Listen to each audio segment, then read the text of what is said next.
শাড়িটা পরে সাজগোজ কমপ্লিট করে আমি আমার শাশুড়ি মায়ের ঘরে গেলাম। দেখলাম শাশুড়ি মা খাটের উপরে বসে আছে। মাকে বললাম, মা আমার সোনার হারটা দিন না, আমি আমার বান্ধবীর বিয়েতে যাব। শাশুড়ি মা কোনো কথার উত্তর দিলেন না, চুপ করে বসেই আছেন। আমি আবার খানিক বাদেই তাকে বললাম, মা আমার সোনার হারটা দিন না, আমি আমার বান্ধবীর বিয়েতে যাব, আমি একদম সাজগোজ কমপ্লিট করে নিয়েছি। তখন শাশুড়ি মা কিছুক্ষণ পর বিরক্ত মতো হয়ে বলল, কিসের হার? কী হারের কথা বলছো তুমি আমাকে? আমি একটু অবাক হয়ে শাশুড়ি মাকে বললাম, কেন মা, আপনি যে বৌভাতের পরের দিন আমার গলার থেকে সোনার হারটা খুলে নিয়ে আপনার কাছে রেখেছিলেন, আমি সেই সোনার হারটার কথাই বলছি আপনাকে। তখন শাশুড়ি মা আমতা আমতা করতে করতে বলল, ও আচ্ছা আচ্ছা ঠিক আছে, ওই হারটার কথা বলছো? ওই হারটা আমি আমার মেয়েকে দিয়ে দিয়েছি। ও হারটা দেখে খুব পছন্দ করেছে, ওর নাকি হারটা খুব ভালো লেগেছে, তাই ও হারটা নিয়ে নিয়েছে, ওকে আমি দিয়ে দিয়েছি।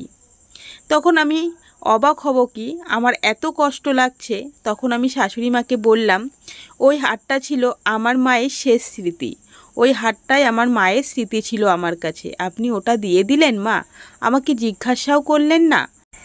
তখন শাশুড়ি মা রাগী কণ্ঠে আমাকে বললেন, কি আমি কি করব না করব আমি তোমার কাছ থেকে শুনবো? তোমাকে জিজ্ঞাসা করব? আমার যেটা ভালো মনে হয়েছে আমি ঠিক সেটা করেছি। ওই তো বাপের বাড়ি থেকে এনেছো ওরকম ফিনফিনে একটা সোনার হার, আর কি নিয়ে এসেছো তাই নিয়ে তোমার বড্ড বড়াই হচ্ছে না?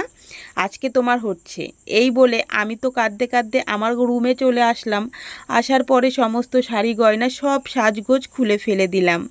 আমার আর বান্ধবীর বিয়েতে যাওয়া হলো না। সন্ধ্যাবেলায় আমার হাজব্যান্ড বাড়ি ফিরল। ফেরার সাথে সাথে আমার শাশুড়ি মা সমস্ত কথা আমার বরের সাথে আরও বানিয়ে ছানিয়ে অনেক কথা বলেছে। আমার হাজব্যান্ড মায়ের ঘর থেকে ফিরে এসে আমার কাছে কোনো কিছু শোনা না শুনেই আমার গালে ঠাস ঠাস করে চড় মারতে শুরু করলো।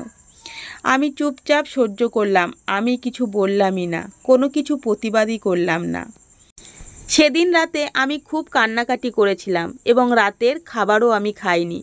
সবাইকে খেতে দিয়ে নিজে না খেয়ে শুয়ে পড়লাম। শুয়ে শুয়ে অনেক কান্নাকাটি করছিলাম, কিন্তু আমার স্বামী পিছন দিক ফিরে একটু দেখলও না আমি কি করছি না করছি। তো যথারীতি মনও খারাপ ছিল, শরীরটাও খারাপ হয়েছিল। সেই জন্য পরের দিন সকালে ঘুম থেকে উঠতে আমার একটু দেরি হয়ে গেল, আমি সময় মতো উঠতে পারিনি। তাই শাশুড়ি মা আমার ঘরে এসে আমাকে বলতে শুরু করলো, কি নবাব নন্দিনী, বাপের বাড়ি থেকে কটা কাজের লোক নিয়ে এসেছো? বাপ তো ভিখারি, বিয়ের সময় কিছুই তো দেয়নি, বাড়ির থেকে তো চাকর নিয়ে আসতে পারতে, এত বেলা পর্যন্ত কে ঘুমিয়ে থাকে? আরও অনেক রকমের কথা আমাকে শোনাতে শুরু করলো।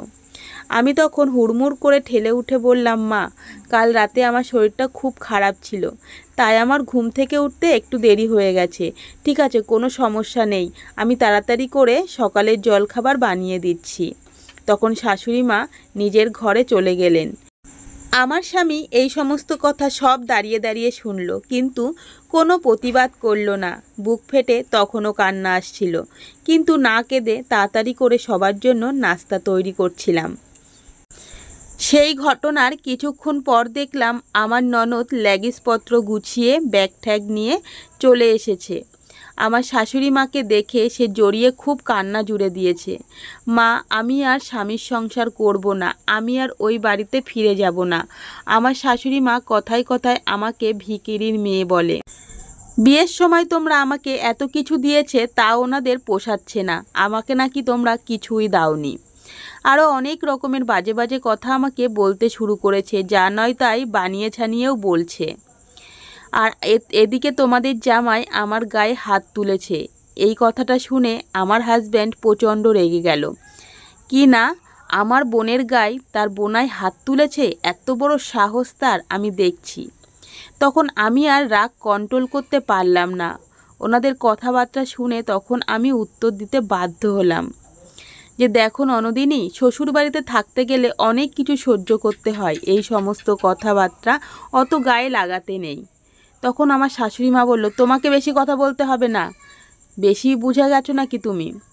আর এদিকে আমার হাজব্যান্ড তেড়ে এসে আমার গালে আবারও একটা চড় মেরে বসলো।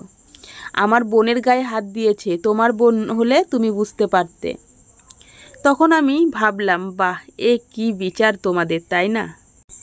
এদিকে শাশুড়ি মাকে বললাম, কেন মা, আপনিও তো আমাকে কথায় কথায় ভিখিরির মেয়ে বলেন, আমি বাপের বাড়ি থেকে কিছুই নিয়ে আসিনি। এদিকে নিজের মেয়ের বেলায় খুব গায়ে লাগছে, তাই না? এই কথা শুনে আমার হাজব্যান্ড আবারও আমার দিকে তেড়ে আসলো। তখন আমি আর চুপ করে থাকলাম না, দেখলাম চুপ করে থাকলে এরা পেয়ে বসবে, প্রতিবাদ করতেই হবে। তখন আমার স্বামীকে বললাম, খবরদার আমার গায়ে একদম হাত দিতে আসবে না, এবার যদি আমার গায়ে হাত দিতে আসো তাহলে আমি থানা পুলিশ করতে বাধ্য হব।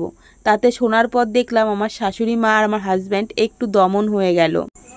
আমার শাশুড়ি মাকে বললাম, মা, আপনার মেয়েকে তার শাশুড়ি ভিখিরির মেয়ে বলেছে, সে ঠিকমতো কাজকর্ম করতে পারে না, আরও অনেক রকম কথা শুনিয়েছে বলে আপনার গায়ে খুব লাগছে, তাই না? তা নিজের বেলায় 16 আনা আর পরের বেলায় 1 আনাও না, তাই না?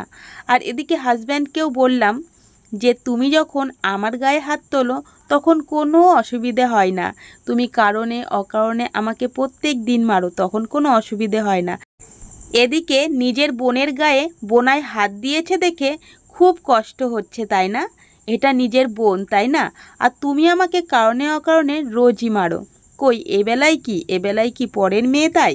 তো যাই হোক বন্ধুরা, এই ভিডিওটা গল্পটা তোমাদের কাছে কেমন লেগেছে দুটোই জানিও। তো আমার রান্না বান্না দিয়ে আমি অনেক সুন্দর সুন্দর গল্প তোমাদের মাঝে নিয়ে চলে আসব।